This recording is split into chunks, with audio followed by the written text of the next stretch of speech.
हो गया।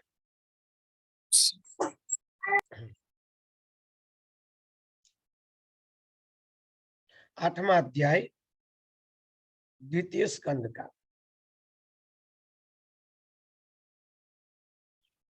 सुत जी ने कहा कि वहां से पांडवों के प्रस्थित होने के तीसरे दिन उस वन में लगी दावानल में कुंती एवं गांधारी सहित राजा धृतराष्ट्र दग्ध हो गए।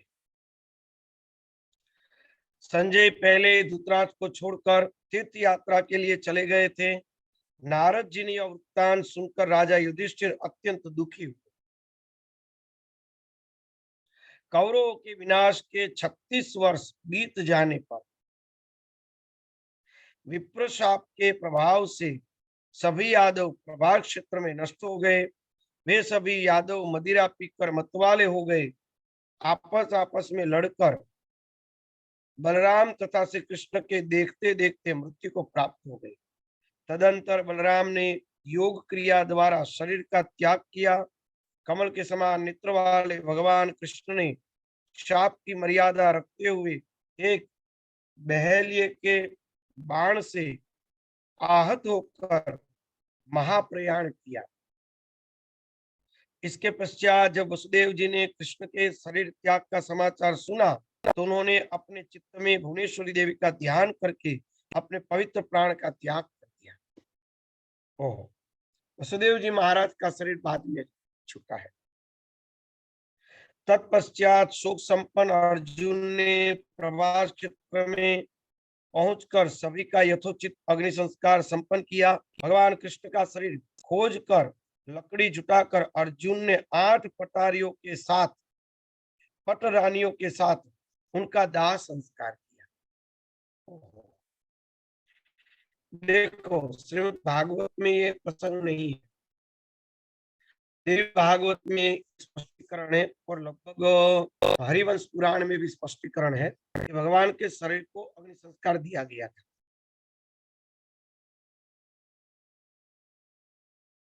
तदंतर रेवती के साथ बलराम जी के मृत शरीर का दाह संस्कार करके अर्जुन ने द्वारिकापुरी पहुंचकर उस नगरी के नागरिकों को बाहर निकाला।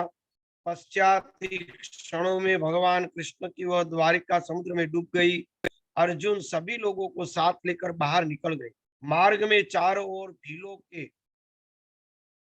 भीलों ने श्री कृष्ण की पत्नियों को लूट लिया, समस्त धन छीन लिया। उस समय अर्जुन तेजहीन हो गए। तदंतर अपरिमित तेज से संपन्न अर्जुन ने इंद्रप्रस्थ पहुंचकर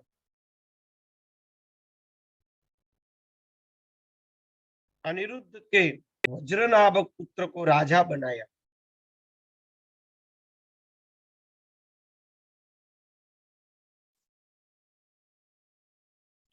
अनिरुद्ध के पुत्र वज्र नामक पुत्र को राजा बनाया।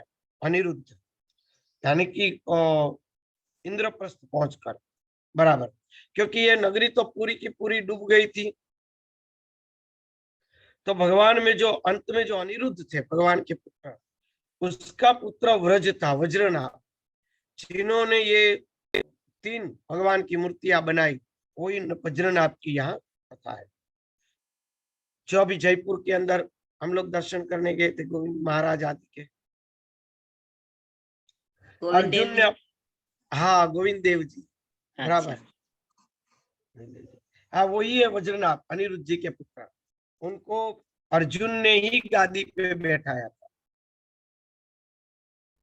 अर्जुन ने अपने तेजहीन होने का दुख व्यास जी से निवेदित किया, जिस पर व्यास जी ने उस महारथी अर्जुन से कहा, हे महामती, जब भगवान कृष्ण और आपका पुनः अवतार होगा तब उस युग में आपका तेज पुनः अत्यंत उग्र हो जाएगा। उनका यह वचन सुनकर अर्जुन वहां से हस्तिनापुर चले गए। वहां पर अत्यंत दुखी होकर अर्जुन ने धर्मराज युधिष्ठिर से समस्त वृत्तांत कहा। कृष्ण के देह त्याग एवं यादव के विनाश का समाचार सुनकर राजा युधिष्ठिर ने हिमालय की ओर चलने का निश्चय किया। बाद में जो अर्जुन थे वह हस्तिनापुर जाकर उन्होंने युधिष्ठिर जी से पूरा समस्त वृत्तांत सुनाया कि भगवान ने अपने देह का त्याग किया, महाप्रयाण किया योग से,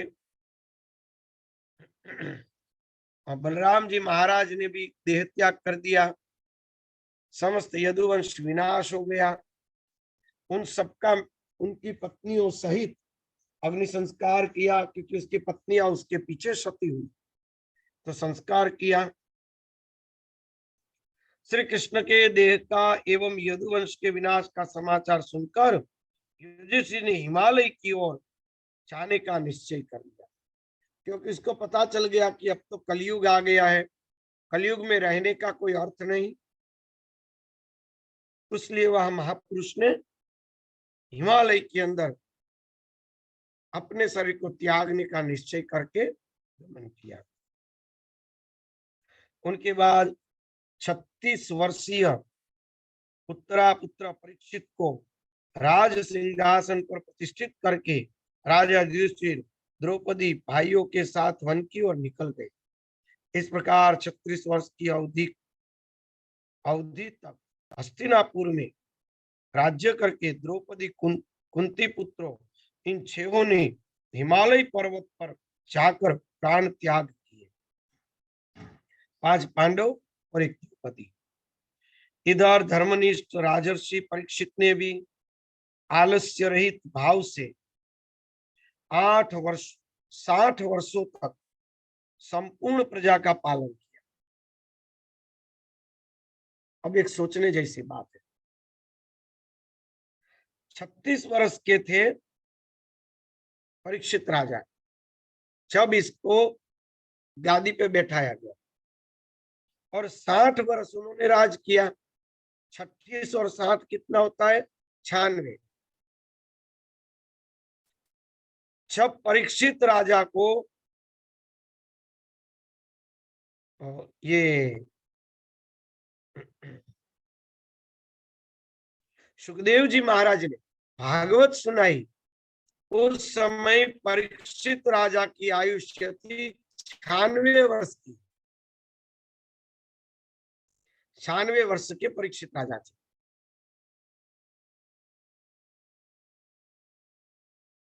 सबको सुनाई तो देता है ना, पर्दे सबके बंद है।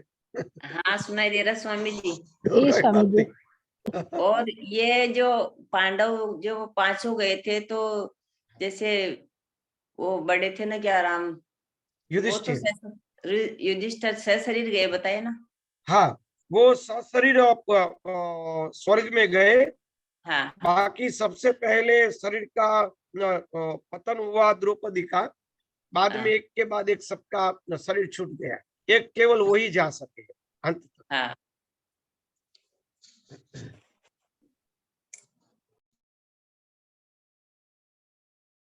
वे एक बार आखेट हेतु एक विशाल जंगल में गए, अपने प्राणों से, अपने बाणों से एक मृग को खोजते खोजते मध्याह्न काल में उत्तरापुत्र राजा परीक्षित भूख प्यास तथा थकान से व्याकुल हो गए थे। धूप से पीड़ित राजा ने समीप में ही एक ध्यान मग्न मुनि को विराजमान देखा। प्यास से व्याकुल उन्होंने मुनि से जल मांगा। मौन व्रत में स्थित मुनि कुछ नहीं बोले, जिससे राजा कुपित हुआ। प्यास से आकुल और कली के प्रभावित चित्त वाले राजा ने अपने धनुष की नोक से एक मृत सांप उठाकर उनके गले में डाल दिया। गले में सर्प डाल दिया। जानने के बाद भी वे मुनिश्रेष्ठ कुछ भी नहीं बोले। वे थोड़े भी विचलित नहीं हुए और समाधि में स्थिर रहे। राजा भी अपने घर को चले गए। उन मुनि का पुत्र गविजात अत्यंत तेजस्वी तथा महातपस्वी था। यहाँ पर उसके पुत्र का नाम है गविजात।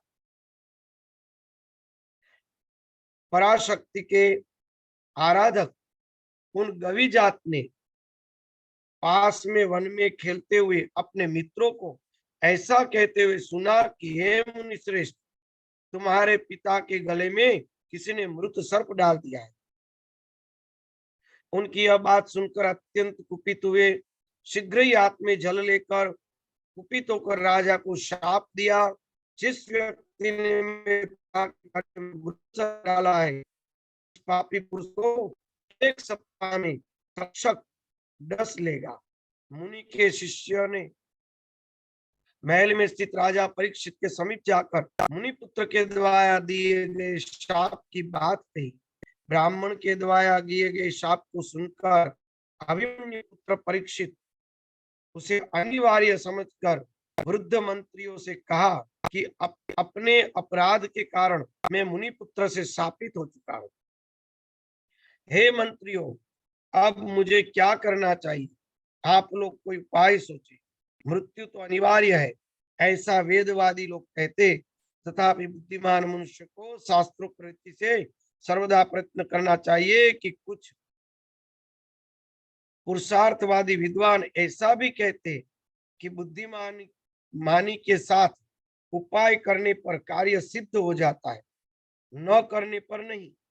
मणि मंत्र और औषधि के प्रभाव अत्यंत ही दुर्ज्ञेय होते हैं। मणि धारण करने वाले सिद्ध जनों के द्वारा क्या नहीं संभव होता। पूर्व काल में किसी ऋषि पत्नी को सर्प ने काट लिया था, जिससे वह मर गई थी। उस समय उस मुनि ने अपनी आयु का आधा भाग देकर उस श्रेष्ठ अप्सरा को जीवित कर दिया था। अतः बुद्धिमान लोगों को चाहिए कि वे भावी व्यापार पर विश्वास न करें और उसका कुछ न कुछ उपाय करें। वे सोचियो, हे सचिवो, आप लोग यह दृष्टांत प्रत्यक्ष देख ले। इस लोक या परलोक ऐसा कोई भी मनुष्य नहीं दिख देता जो केवल भाग्य के भरोसे रहकर उद्यम न करता। गृहस्थ से विरक्त मनुष्य सन्यासी होकर जगह जगह भिक्षाटन के लिए बुलाने पर अथवा बिना बुलाए भी गृहस्थ के घर जाते ही रहते हैं। देवा प्राप्त उस भोजन को भी क्या कोई मुख में डाल देता है? यानी कि कोई और व्यक्ति थोड़ा डाल देता है, वो खुद को, सन्यासी को भी खुद को ही खाना पड़ता है।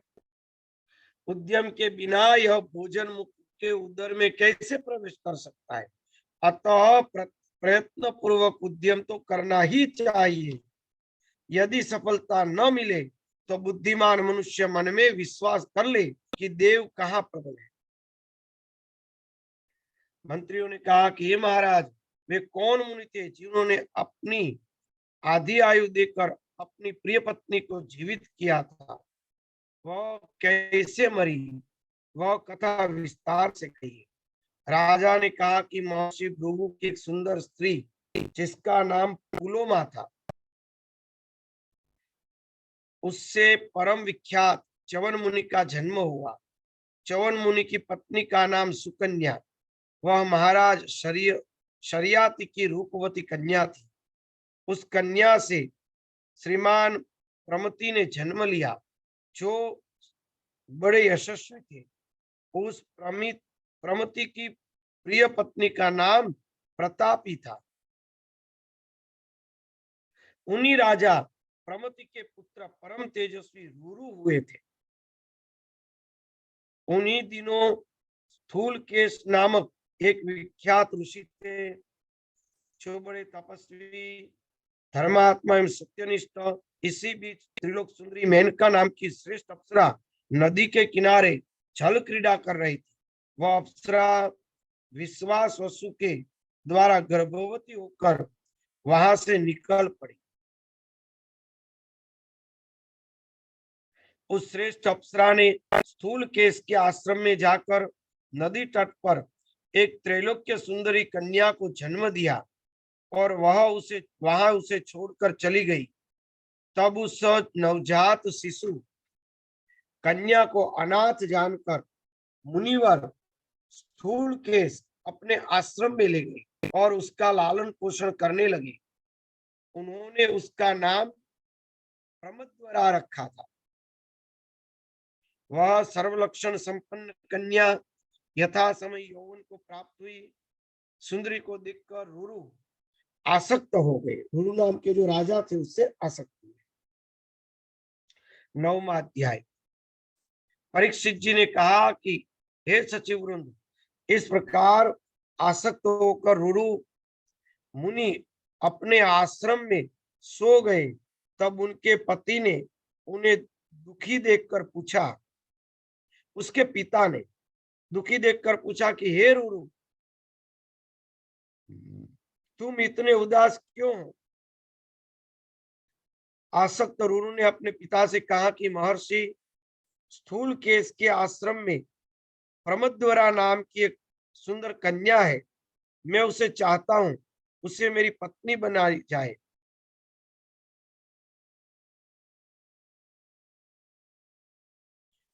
उस प्रमति ने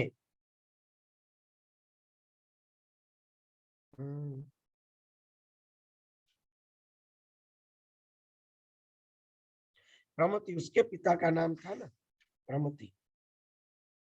प्रमति के रुरु, प्रमति के पुत्र रुरु थे, बराबर उसके पिता थे। प्रमति ने महामुनि स्थूलकेश के पास शीघ्र जाकर उन्हें प्रसन्न तथा अपने अनुकूल करके सुंदर कन्या की याचना की। महामुनि स्थूलकेश ने वह वचन दे दिया कि किसी अच्छे मुहूर्त में कन्यादान करूंगा। अब उस वन में वे दोनों विवाह की सामग्रियां प्रबंध करने लगे। इस प्रकार उस तपोवन में समीप में ही रहकर प्रमति और स्थूलकेश दोनों महात्मा विवाह उत्सव की तैयारी करने लगे थे। उसी अवसर पर वह कन्या अपने घर के आंगन में खेल रही थी। तभी एक सोए हुए सर्प से उस सुनयनी का पैर छू गया, यानी सर्प के ऊपर पैर पड़ गया। तब सर्प ने उसे डस लिया और वह सुंदर कन्या मृत्यु को प्राप्त हुई। प्रमद्वार को देखकर वहां कोलाहल मच गया।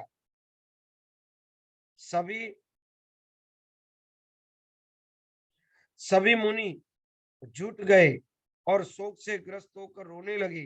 पृथ्वी पर प्राणहीन होकर पड़ी हुई अत्यंत तेज से देदीप्यमान उस कन्या को देखकर उसके पिता स्थूलकेश अत्यंत दुखित होकर रुदन करने लगे।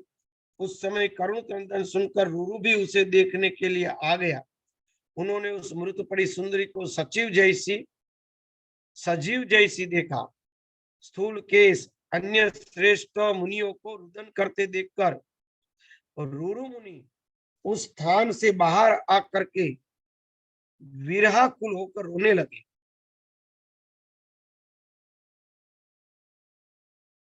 वे कहने लगे, अहो, प्रारब्ध ने ही मेरे सुख के विनाश के लिए यह अत्यंत विचित्र सर्प भेजा था।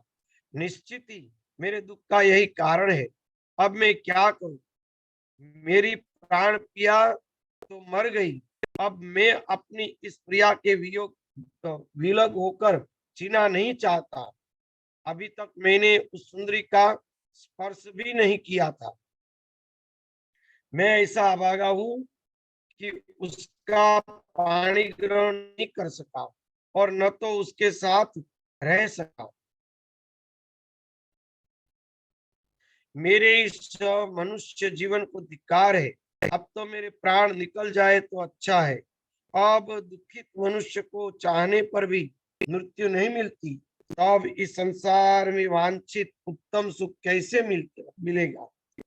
अब मैं या तो कहीं किसी भयानक तालाब में डूब जाऊं, अग्नि में कूद पड़ूं, विष खा लूं, इस प्रकार विलाप करते रुरु अपने मन में विचार करके नदी के तट पर स्थित हुए। कुछ उपाय सोचने लगे। प्राण त्यागने से मुझे क्या लाभ होगा? आत्महत्या फल तो अत्यंत दुर्निवार्य होती है।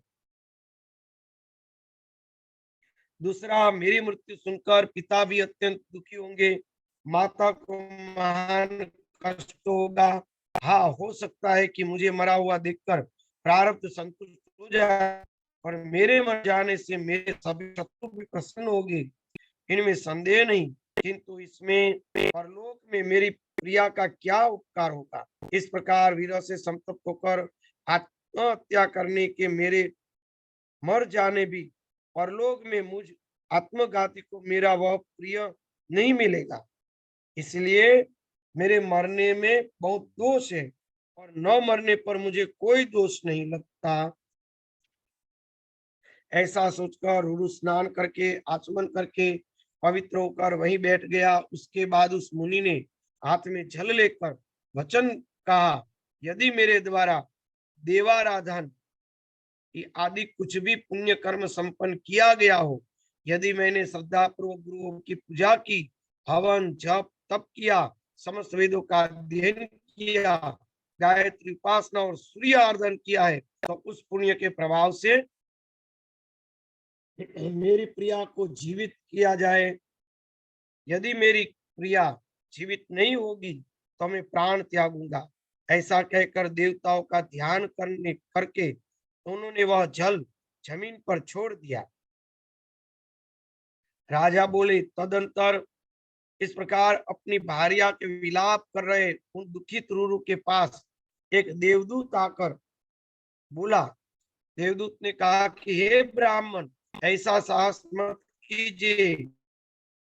आपकी मरी हुई प्रियतमा भला कैसे जीवित हो सकती है।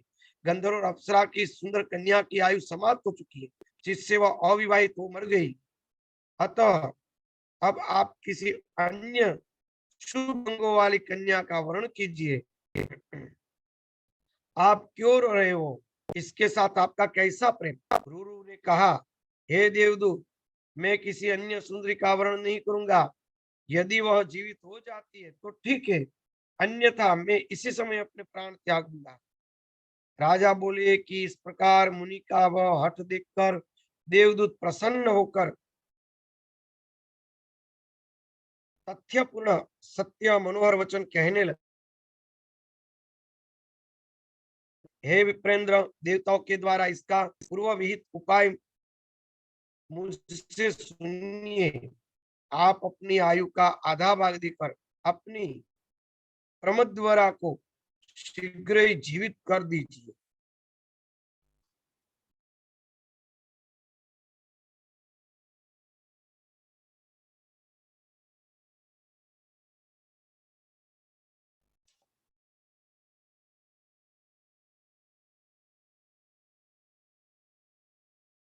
तो मुनि ने जब हट की तो देवदूतों ने फिर इसका उपाय निकाल दिया कि आप अपनी आधी आयुष्य उसको सौंप सकते हैं।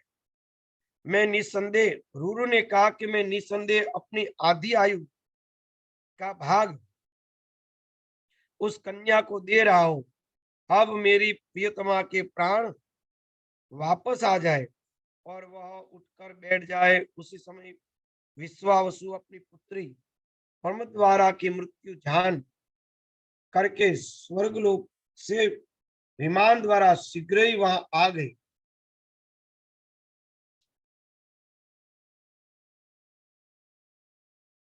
विश्वावसु जो थे, वसु में से विश्वावसु, उनको पता चला कि उसकी पुत्री का मृत्यु हुआ है, तो वह विमान में शीघ्र ही पृथ्वी पे आ गई। तत्पश्चात गंधर्वराज विश्वावसु तथा उस श्रेष्ठ देवदूत ने धर्मराज के पास पहुंचकर यह वचन कहा कि हे धर्मराज, रूरू की पत्नी तथा विश्वावसु की पुत्री इस प्रमद्वारा नाम की कन्या की सर्पदंश के कारण इस समय मृत्यु हो गई है। हे सूर्य तनय, इसके वियोग में मरण के लिए उद्यत मुनि रूरू अपनी आधी आयु उनकी तपस्या के प्रभाव से यहाँ कोमलांगिनी जीवित हो जाए। धर्मराज ने कहा कि हे दूत, यदि तुम ऐसा चाहते हो तो उसकी आधी आयु से विश्ववसु की वह कन्या जीवित होकर उठ जाए और तुम जाकर इसे रूरू को समर्पित कर दो। राजा बोले, धर्मराज के ऐसे कहने पर देवदूतों ने जाकर ब्रह्मद्वार को जीवित करके शीघ्र ही रूरू को समर्पित कर दी। और तत्पश्चात रुरु ने किसी शुभ दिन इसके साथ विधि पूर्वक विवाह किया। इस प्रकार उपाय का आश्रय लेकर मृत प्रेमद्वारा को भी जीवित कर लिया गया था।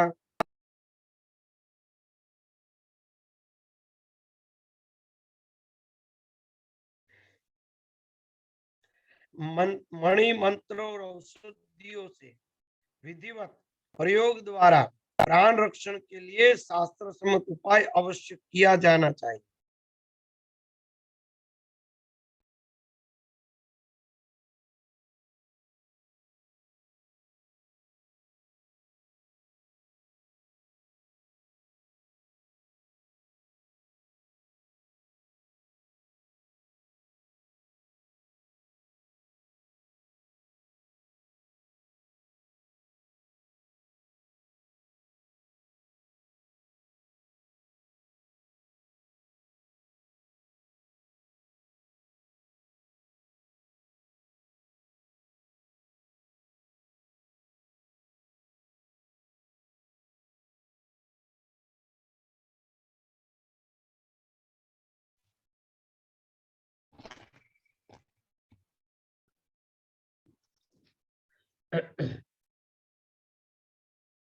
मंत्रियों के यह कहकर उत्तम रक्षकों की व्यवस्था करके एक 7 तल वाला उत्तम राजभवन बनाकर सुशिक्षण उत्तरापुत्र परीक्षित अपने मंत्रियों के साथ उस पर चढ़ गए। उस भवन की सम्यक सुरक्षा के लिए मणि मंत्रधारी वीरों को नियुक्त किया गया और उसके बाद राजा ने गौरमुख मुनि को प्रसन्न करने के लिए उद्देश्य से भेजा और कहलवाया कि मुझ सेवक का अपराध राजा के मंत्र प्रयोग में निपुण ब्राह्मणों को रक्षा कार्य के निमित्त चारों ओर नियुक्त कर दिया। एक मंत्री पुत्र वहां नियुक्त किया गया जिसने महल के चारों ओर हथियारों का घेरा स्थापित कराया ताकि विशेष रूप से रक्षित उन महल पर कोई चढ़ न सके। महल के भीतर वायु का भी संचार नहीं हो सकता था क्योंकि उसका प्रवेश सर्वथा वर्जित था। राजा वहीं स्थित रहकर भोजन आदि करने लगे। वहीं पर रहते हुए स्नान एवं संध्या करने लगे और उन्होंने मंत्रियों के मंत्रणा करते तथा शाप के दिन गिनते हुए समस्त राज कार्यों को संचालित करने लगे।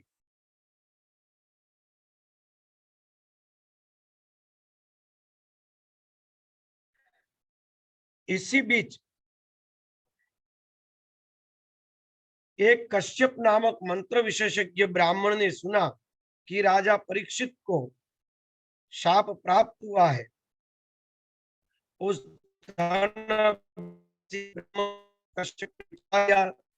उन्हीं के द्वारा शापित राजा इस समय जहां पर है मैं वहीं पर जाऊंगा। ऐसा निश्चय करके मंत्रज्ञ विद्वान धनाभिलाषी व कश्यप नामक मुनि श्रेष्ठ विप्र अपने घर से निकलकर रास्ते पर चल पड़े। कश्यप का उल्लेख भागवत में भी है कि जब सर्प काटने के लिए आ रहा था उसी समय कश्यप भी वहां पे प्रवेश किया और कश्यप ब्राह्मण प्रवेश किए। उस समय तक्षक ने उसको बहुत सा धन देकर बीच में से उसको लौटा दिया। उस समय भागवत में स्पष्ट रूप से उल्लेख है बात का। 10वां अध्याय। सूत जी ने कहा कि हे मुनि, उसी दिन तक्षक नामक नाग नृपश्रेष्ठ परीक्षित को शापित जानकर एक उत्तम मनुष्य का रूप धारण करके अपने घर से शीघ्र निकल पड़ा। वृद्ध ब्राह्मण के वेश में रास्ते पर चलते हुए तक्षक महाराज परीक्षित के यहाँ जाते हुए कश्यप को देखा। उस नाग ने उस मंत्रवेत्ता ब्राह्मण से पूछा, आप इतनी शीघ्र गति से कहाँ जा रहे हो? कौन सा कार्य करने की आपकी इच्छा है? कश्यप ने कहा, महाराज परीक्षित को तक्षक नाग डसने वाला है, मैं उन्हें विषमुक्त करने के लिए शीघ्रता पूर्वक नहीं जा रहा हूँ। हे विप्रवर, मेरे पास प्रबल विनाशक मंत्र है। अतएव यदि उनकी आयु शेष होगी तो मैं उन्हें जीवित कर सकूंगा। तक्षक ने कहा, हे ब्राह्मण, मैं ही वह तक्षक नाग हूँ और मैं ही महाराज परीक्षित को डसूंगा। मेरे काट लेने पर आप चिकित्सा करने में समर्थ नहीं हो सकेंगे, अतएव आप लौट जाइए। कश्यप ने कहा, हे सर, ब्राह्मणों के द्वारा स्थापित किए गए राजा को आपने काटने के तदुपरांत मैं उन्हें अपने मंत्र से निसंदेह जीवित कर दूंगा। तक्षक ने कहा कि हे विप्र, हे अनग, यदि आप मेरे काटे हुए श्रेष्ठ परीक्षित को जीवित करने के लिए जा रहे हैं तो आप अपनी मंत्र शक्ति का प्रभाव दिखाइए। मैं इसी समय इस वृक्ष को अपने विषैले धातु से दंशता हूँ। कश्यप ने कहा, हे सर्पश्रेष्ठ, आप इसे काट ले अथवा इसे जलाकर भस्म कर दे तो भी मैं इसे पुनः जीवित कर सकूंगा। सुत जी बोले, नागराज तक्षक ने उस वृक्ष को डस लिया और उसे जलाकर भस्म कर दिया। तब उसने कश्यप से कहा कि हे दृश्यश्रेष्ठ, आप इसे पुनः जीवित कीजिए। तक्षक नाग की अग्नि से भस्म हुए वृक्ष में संपूर्ण भस्म को एकत्र करके कश्यप ने यह बात कही, हे महाविष्णु महाराज, अब आप मेरे मंत्र का प्रभाव देखिए। मैं आपके देखते ही देखते वह वृक्ष को जीवित प्रदान करता हूँ। ऐसा कहकर हाथ में जल लेकर मंत्रविद कश्यप ने उस जल को अभिमंत्रित किया, उसे भस्म राशि पर छोड़ दिया। जल के पड़ते ही वह वृक्ष पुनः पहले की बात ही सुंदर हो गया। वाह! उस वृक्ष को इस प्रकार जीवित कर तक्षक को बड़ा आश्चर्य होगा। उस नागराज ने कश्यप से कहा कि हे विप्र, आप इतना परिश्रम किस लिए करेंगे? आपकी यह कामना मैं ही परिपूर्ण कर देता हूँ। कहिए, आपको क्या चाहिए? कश्यप ने कहा, हे पन्नग, मैं धन का अभिलाषी हूँ। नृपश्रेष्ठ परीक्षित को शापित जानकर अपनी मंत्र विद्या से उनका उपकार करने के लिए मैं अपने घर से निकला हूँ। तक्षक ने कहा कि हे विप्रवर, राजा से जितना धन आपको चाहिए उतना धन मुझसे अभी ले लो। अपने घर लौट जाओ, जिससे मैं अपने कृत्य में सफलता हो सके।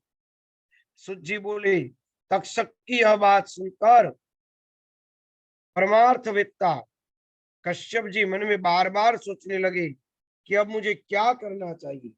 यदि मैं धन लेकर अपने घर चला जाऊं तो धन लोलुप होने के कारण संसार में मेरी कीर्ति नहीं होगी। यदि राजा जीवित हो जाते तो मेरी अचल कीर्ति होगी, धन प्राप्ति के साथ पुण्य भी प्राप्त होगा। यश यश की रक्षणीय है, यश ही रक्षणीय है, यानी कि यश की ही, कीर्ति की ही रक्षा करनी चाहिए। बिना यश के धन को धिक्कार है, क्योंकि प्राचीन काल में महाराज रघु ने कीर्ति के लिए अपना सब कुछ ब्राह्मणों को दे दिया। सत्यवादी हरिश्चंद्र, दानी कर्ण केवल कीर्ति के लिए बहुत कुछ किया। अतः विष की अग्नि से जलते हुए परीक्षित की अपेक्षा मैं कैसे करूं?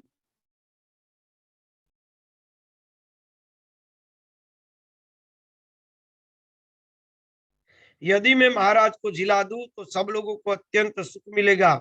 यदि महाराज मर जाएंगे तो अराजकता के कारण सारी प्रजा नष्ट होगी, इसमें भी संदेह नहीं। राजा के मृत्यु हो जाने पर मुझे प्रजा शासन का, प्रजा नाश का पाप भी लगेगा। संसार में धन लोभ के कारण मेरी अपकीर्ति हो जाएगी।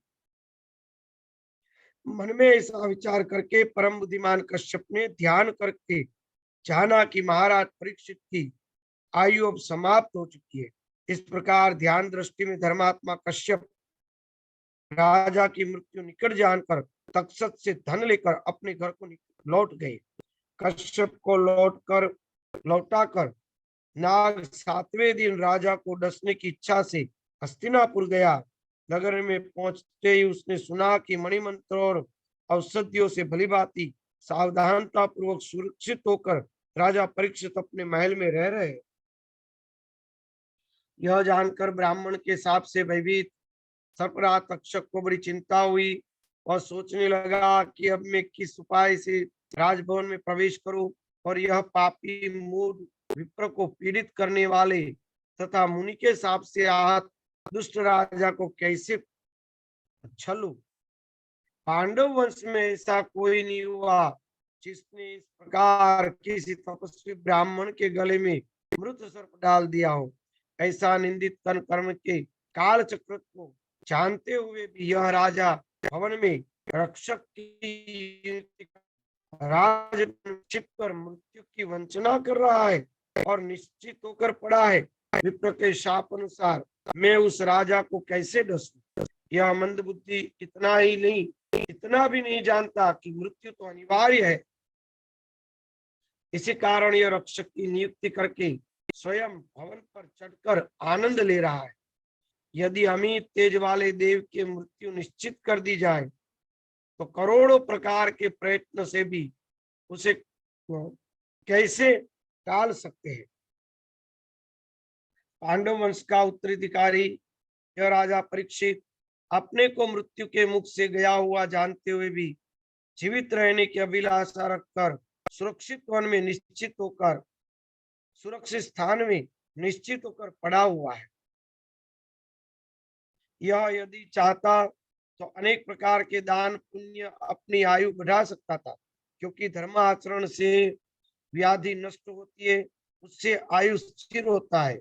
यदि ऐसा संभव नहीं था तो मृत्यु समय सम्मान की जाने वाली स्नान दान आदि क्रिया करके मृत्यु के अनंतर स्वर्ग यात्रा कर सकता था, अन्यथा इसे नरक में जाना पड़ेगा। मुनि को पीड़ित पहुंचाने वाला पाप इस राजा को था ही, और ब्राह्मण का घोर शाप वो अलग से है। अतः अब इसकी मृत्यु निसंत है। इस प्रकार ऐसा कोई ब्राह्मण भी इसके पास नहीं जो इससे यह बात कह सके कि विधाता के द्वारा निर्धारित मृत्यु सर्वथा अनिवार्य है। ऐसा विचार करके तक्षक ने अपने निकटवर्ती श्रेष्ठ नागों को तपस्वी ब्राह्मणों का वेश धारण कर राजा के पास भेजा। वे राजा को देने के लिए फल फूल आदि लेकर तैयार हो गए। तक्षक नाग भी एक छोटे से कीट के रूप में फल के बीच में छिप गया। तब वे नाग फल आदि लेकर शीघ्र ही निकल पड़े। राजभवन में पहुंचकर महल के पास खड़े हो गए। इस प्रकार तपस्वियों को खड़े देखकर रक्षकों ने पूछा, आप लोग कहाँ जा रहे हैं, किस इच्छा से? तब उन्होंने कहा, हम लोग महाराज को देखने के लिए तपोवन से आए हैं।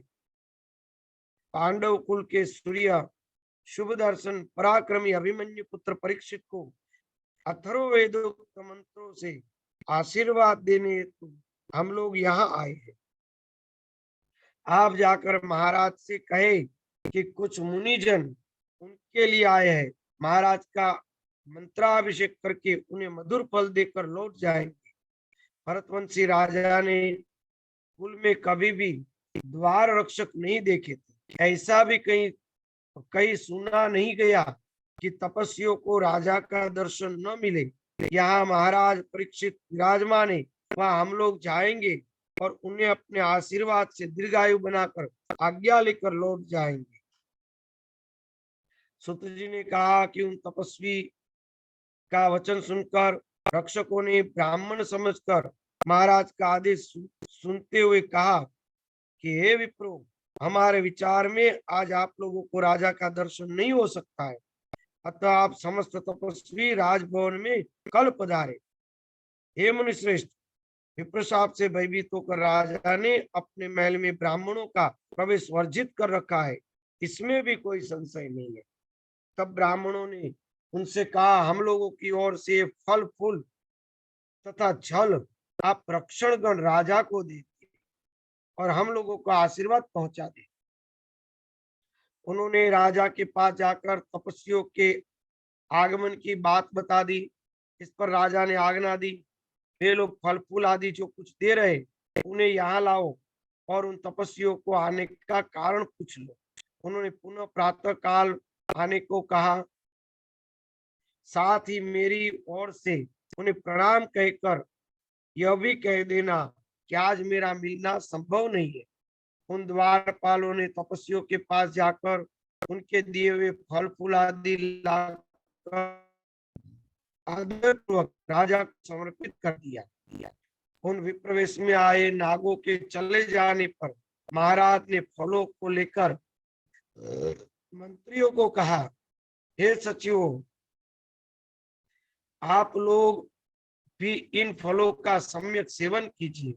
मैं तो तपस्वियों द्वारा अर्पित यही एक बड़ा फल खाऊंगा। ऐसा कहकर उत्तरासुत राजा परीक्षित ने अब फल अपने सुअत सचिवों को बांट दिए। एक सुंदर पक्का फल हाथ में लेकर स्वयं विदीर्ण किया। जिस फल को राजा ने चीरा उसमें ताम्र वर्ण का तथा काले नेत्र वाला एक छोटा सा कीट राजा को दिखाई दिया। उसे देखकर राजा आश्चर्य, मंत्री का सूर्यास्त हो रहा है, अतः मुझे विष का भय नहीं है। मैं ब्राह्मण के उस शाप को अंगीकार करता हूँ कि यह कीट मुझे काट ले। ऐसा कहकर महाराज परीक्षित ने उसे अपने गले पर रख लिया। सूर्य के अस्त होते ही गले पर स्थित उस कीट साक्षात काल रूप भयानक तक्षक के रूप में परिणित हो गया।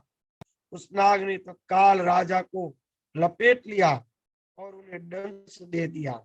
यह देखते ही सभी मंत्रीगण आश्चर्य में पड़ गए, अत्यंत दुखित होकर विलाप करने लगे। भयंकर रूप वाले उस सर्प को देखकर सभी सचिवगण भयभीत होकर वहां से भागने लगे। सभी रक्षकगण चिल्लाने लगे। इस प्रकार वहां महान हाहाकार मच गया। उस सर्प के शरीर से बद्ध हो जाने के कारण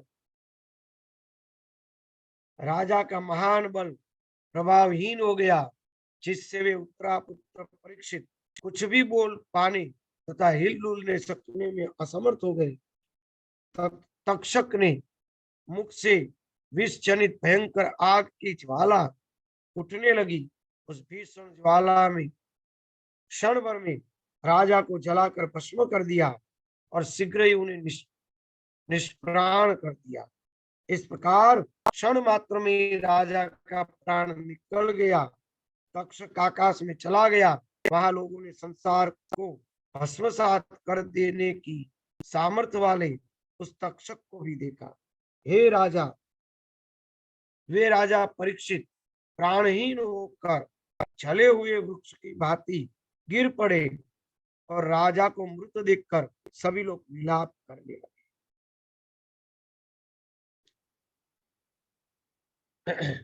चलो 11वां अध्याय कल लेंगे, इसके ऊपर थोड़ी बातचीत कर लेते हैं। कथा क्या है? हम लोग देखते हैं सुखदेव जी नहीं आए।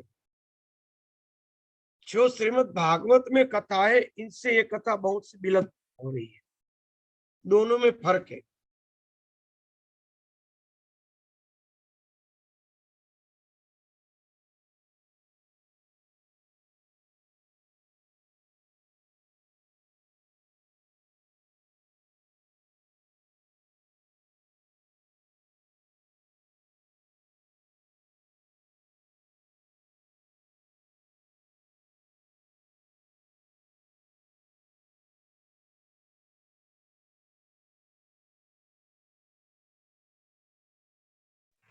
इसके अंदर फर्क है।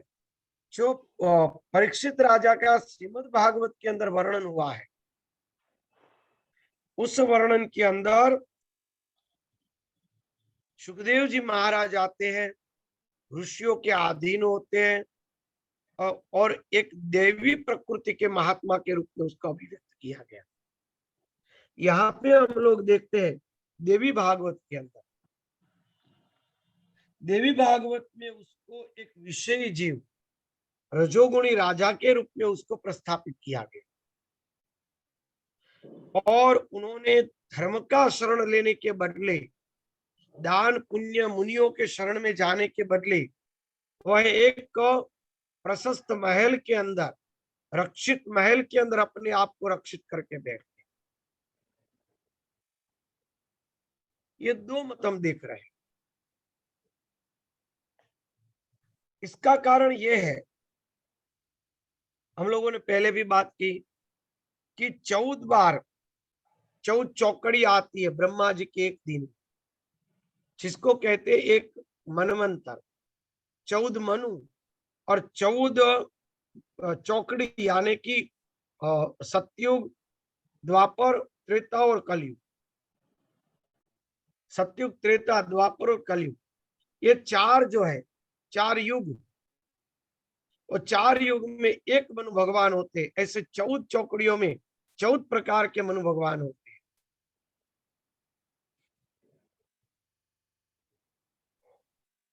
हर बार कृष्ण अवतार होता है, 14 बार कृष्ण अवतार, 14 बार रामा अवतार, ये सब प्रक्रिया होती है। मगर उस सब के अंदर थोड़ा थोड़ा लीलाओं में अंतर रहता है। तो ये जो है लीला, कोई ना कोई एक अलग मनवंतर वाली होगी लीला, जो एक मनवंतर के अंदर ये सुखदेव जी महाराज के द्वारा कथा कही गई होगी। कभी कोई एक मनवंतर के अंदर इस प्रकार से वो महल में भी रह गए होंगे। इस प्रकार से कथा कथाओं में फर्क है। चलो, हरिओम। हरिओम। हरे कृष्णा। जय कृष्ण। हरे कृष्णा। प्रणाम स्वामी जी। राधे राधे। प्रणाम राधे स्वामी जी। राधे। प्रणाम। प्रणाम स्वामी जी।